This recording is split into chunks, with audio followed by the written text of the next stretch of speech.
It Kills by Dr. Russell Blaylock. Oh, okay, yeah, that'd be a good one to read. And we just got a call that's saying plain Doritos do not have MSG in them, so maybe they're safe for you. But you got to learn to read those labels. And if I could suggest, you either probably get the Dr. Blaylock's book, Health and Nutrition Secrets That Can Save Your Life, and it gives you all the hidden names for those things so that you will know what is what. They've really tried to confuse you. Well, my wife says that flavored Doritos do, but the plain ones don't. Yeah, that's right. Yeah. Okay, anything else? The only thing I can say, I googled up aspartame on the internet not too long ago, and it had a lot of information about Donna Rumsfeld that was interesting. But hold that thought for just a moment here. We'll be right back. Well, this is Dr. Stan. We've got Ray calling from Santa Cruz, and Ray had simply asked us about Doritos, and it was noted that the plain Doritos don't have the MSG, but the flavored ones do, and then Ray had another question. What was it? Well, actually, no. I just wanted to point out that if anybody wants to get on the Internet and Google up aspartame, they can get on there and Google it up and get information about it. And quite frankly, I think it's very disturbing that a person that's working for the government is involved in something as horrible as that poisonous stuff that they're putting in our. Ray, they're poisoning us with so many things, and I would simply suggest Cori's website, that's sweetremedy.tv. And Betty Martini has two websites. One of them is Doorway, DORWAY.com. That's doorway.com, and she has another one as well. But if you go to those two websites, you'll get more information than that you could properly use. And we carry all sorts of books on this. They're poisoning the American people, and the media is covering for them. Yeah. Okay. Well, thanks very much. Thanks, let's go to Ed, who's calling from Colorado. Hi, Ed. How are you doing? Good. How are you, Dr. Stan? Doing just fine. Hey, I was just going to say that not all's bad with aspartame. We found a use for it. I understand you kill ants with it? That's right. I believe it's aspartame. I'd have to double-check. We have packages that we get from restaurants of one of the artificial sweeteners. NutraSweet is the one. Yeah, I believe so. Anyway, we've had a problem with little ants that get inside the house. They're not really bothersome. If we keep things cleaned up, they don't come in too much. But we have children. I heard about this, and I sprinkled just a little bit where they walk, and apparently they take it. They think it's sweet, as do other foolish creatures. At any rate, they take it to their back to their ant hole and perish, I guess, because they go away, they just disappear and they never come back. Well, I had heard that, but Cori, you probably know this a lot better than I do. I'd heard that this was originally developed as an insecticide, and somebody noticed it was sweet, and that's how it happened that they put it on the market as a sweetener. Is there any truth to that? It was first worked. It was part of the development of an ulcer drug by Chidi Searle. And then one of the researchers in the lab accidentally got some on his finger, licked it, noticed the sweet taste. That's how aspartame was born. But it's very interesting, Ed, to hear an actual on-the-field example of that, because I don't touch aspartame after my experience at all.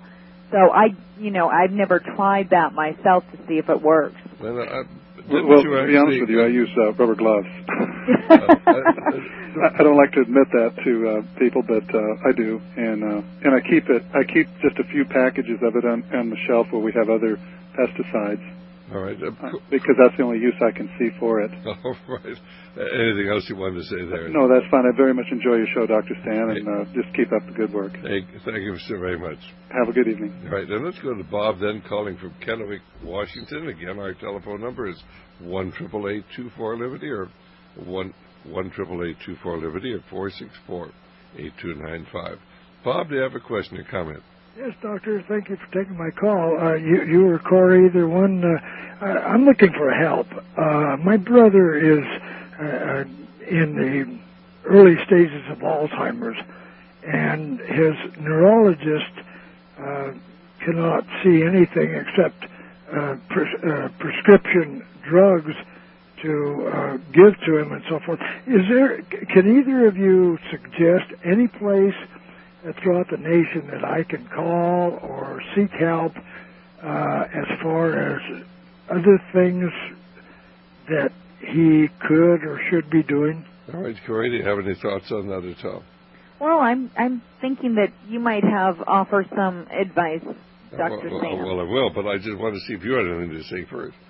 Yeah, I remember reading some things on my site. I think I have an article or two, right. But I'm not a doctor, so I don't give advice for people. Well, first of all, Bob, how old is your brother? He's 79. All right, fine. So he's getting on in age. Well, yes, sir. Is he very bad or just sort of mild? The neurologist's diagnosis is mild to moderate. All right, first of whatever that means. All right, first of all, you have to understand that if you dissect the brains of somebody with Alzheimer's disease, on average they'll have 4 times as much mercury in them as a normal brain. So, I mean, one of the things I would certainly do would be to get his fillings out, but you have to go to a dentist who really knows what they're doing or going to do more harm than good. Right. If you go to the Institute of Oral Medicine and Toxicology, IAOMT, why, of course, they have a website, tells you where the doctors are, the dentists who could take those out. And then, of course, you'd probably want to try to chelate them with IP6, something like that, or there are other forms of chelation to get rid of the heavy metals. But certainly IP6 is good, and there are other forms of doing that. But then I would go to Bill Sardi's website. That's knowledgeofhealth.com. And he actually has a section there on Alzheimer's disease, and there's certain medicines that seem to help the cognition. And certainly Dr. Blaylock has actually written about that in his newsletter. And there's the Blaylock Wellness Letter, which incidentally I take, and it's very inexpensive, put out by Chris Ruddy, and it comes by email once a month. And if you do subscribe, you get all the back copies. So I've been taking it for about 4 years now. But of course, if you do subscribe, even for a couple of months, you can get all the back copies and put them in some books and read all the things he has on this, and the things dealing with Alzheimer's disease and just improving the memory. I think there's probably a lot that could be done. But of course, you have to approach this from the point of view of getting rid of the toxins. Right. And then, of course, you certainly wouldn't want them to have anything in the way of aspartame or MSG. And then, of course, get rid of the mercury. And then, of course, try these other things that are listed. And go to knowledgeofhealth.com and look up Alzheimer's disease. There should be a section there. All right. Well, thank you very, very much. That's very helpful. I have Dr. Blaylock's book that I got from you, through you, Health and Nutrition Secrets, and there's some good information there. There really is, and that's a great book. I'm glad you got to have. We use that sort of as an encyclopedia. Oh, excellent. And it's this coming Friday. We're going to have him on for 2 hours here, a 2-hour marathon. And if you call in on Friday, maybe you'll have some suggestions. Will he be here the same hour that this one, and then the next hour? Oh, good. That's this coming Friday. This coming Friday. Oh, wonderful. Thank you for the tip. Oh, appreciate that very much. Bye-bye. Lord bless you both. You too, Bob, and thank you for calling. And good luck with your brother. Thank you very much. Appreciate it. Let us know what happens. Bye-bye. Bye-bye. Our carry telephone number is 1-888-24-LIBERTY or 464-8295. That's 1-888-24-LIBERTY or 464-8295. And again, our guest is Cori Brackett. And Cori, let's give out your webpage one more time so people know how to go there. Sure. It's sweetremedy.tv. And it's all one word. There's no dashes or anything. Sweetremedy.tv. TV is in television. All right. Sweetremedy.tv. And of course, now, then, of course, why don't you tell our listeners about your second DVD, Sweet Remedy? What will they see when they get that? Well, a sweet remedy I'm very excited about. It approaches the whole issue of health from asking the question and about, is there just one toxin? And really what we found is that, as I'm sure you know, Dr. Sam, that it encompasses a lot of different things that can all work synergistically with each other. And we also looked that it's not just the toxins in our food supply, but it's our toxins, the toxins that we encounter with the news media and the information we receive from the corporations, the pharmaceuticals, et cetera, that poison our mind into thinking that these things are okay for us when really they're not okay for us. And then it looks into what we can do to regain our health from these different toxic assaults, and then what we can do as a community to regain a sense of autonomy and strength and independence. And those are some of the things that we encompass. But we talked to Dr. Joseph Mercola, we talked to Spice Williams Crosby, we talked to Dr. Blaylock, we talked to Noam Crosby, we talked to Larry Hagman. we talked to a number of different people. No, what about Larry Hagman? Is that the fellow who used to be on Dallas? Yes, he sure is. He's a diabetic, and he talks about stevia, the natural herb that is from China and Brazil and has been used for hundreds of years there, with virtually no adverse effects, and yet the FDA, in its infinite wisdom and knowledge, calls it just will only allow us to call it a food supplement, a dietary supplement, not a food additive, not a food product. Well, what they really want you to do is use something like Splenda. Now, Splenda is a hydrogenated chloride that's made from sugar, but it's not a sugar, but it basically, it supposedly would be the answer if you didn't want to use aspartame. It's probably just about as dangerous. What do you think about Splenda? Well, from what doctors have told me, it's a chlorinated hydrocarbon similar in chemical structure to DDT, which immediately makes me run in the other direction. But also there have been a vast silence in the area of scientific studies that are long-term on this product. I think the longest one was like 3 months, which is not really telling us what the long-term chronic effects of this substance is. So we don't really know what can happen. No, it's you turn it loose on the whole public, and then you get them to be the guinea pigs for it.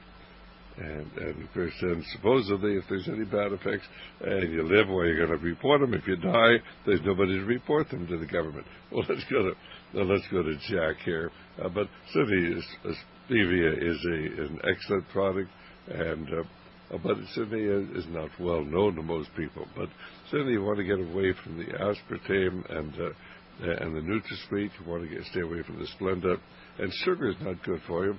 But if you have to have sweets, why, certainly stevia is a good way to go. Hi, Jack. How you doing? Jack, are you there? Yes, I am. Okay. Have a question or comment for our guest? Yes. The first one is regarding xylitol as a substitute and whether xylitol is being sourced from a genetically modified source. The second question wait, one question at a time. Do you know anything about xylitol? I've heard whisperings of the genetically modified question, but I haven't looked into it closely enough to know the answer to that. I've heard doctors like Dr. Blaylock say that it's fine and it's safe and okay for you, but that was before the rumblings of GM products came out. But the absolute biggest effect of genetically modified foods are in their unknown effects. So those are, we're really playing guinea pigs with the population when we genetically modified foods open up that Pandora's box to mix metaphors, and we're doing these very unknown. Well, now, what is xylitol? I'm not acquainted with it. What is what? What is this product that Jack was asking about? Xylitol? Yes. That's another sweetener. It's not exactly a natural sweetener, but from what I've been told, it's not in the same category of danger as something like sucralose or aspartame. All right, fine. We'll ask Dr. Jack, you can call in on Friday and ask Russell when he's with us. What's your second question? Great.